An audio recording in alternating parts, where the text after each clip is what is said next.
आज आपण बकऱ्याचं मस्त आपल्या आगरी पद्धतीने झणझणीत मटण बनवूया। त्यासाठी लागणारं साहित्य बघा, आपण हांडी ठेवूया। हांडी चांगली गरम झाली की त्यात तेल घालूया।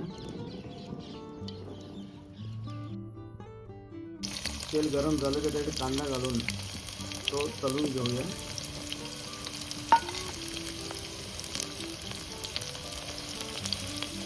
थोडंसं जिरं टाकून त्याला चांगलं परतून घेऊया लाल होईपर्यंत। आता त्याच्यामध्ये आपण अद्रक लसूण मिरचीचा पेस्ट घालून चांगलं परतून घेऊया। लसूण व्यवस्थित परतून झाल्यानंतर त्याच्यामध्ये 2 लाल मिरच्या सुक्या आपण घालून तेही परतून घेऊया। लाल मिरच्या टाकल्यानंतर त्या रश्श्याला आणखी चांगली चव येते। आता आपण त्याच्यामध्ये हळदी, आपला आगरी मसाला घालून मसाला शिजवून घेऊया।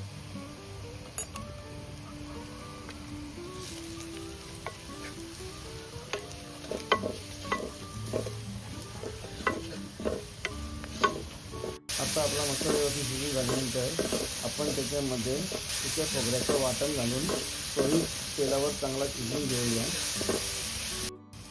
आता मटण घालूया। वाटण तेलावर चांगला शिजवल्यानंतर रस्सा आपला चांगला बनतो।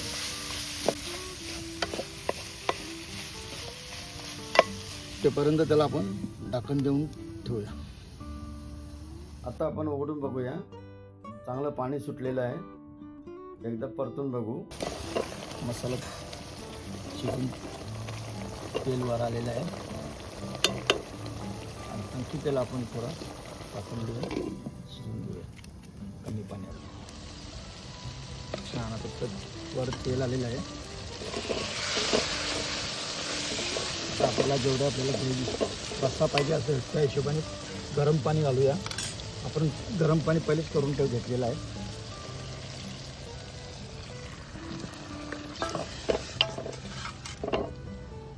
चवीप्रमाणे आपण मीठ घालूया। आपण आता मटण अर्धा तास चुलीवर शिजवूया। आता कोथिंबीर घालूया।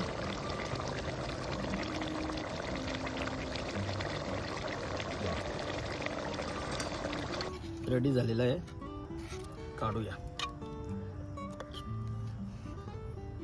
आता आपला चुलीवरचा झणझणी मटण तयार आहे, या जेवायला।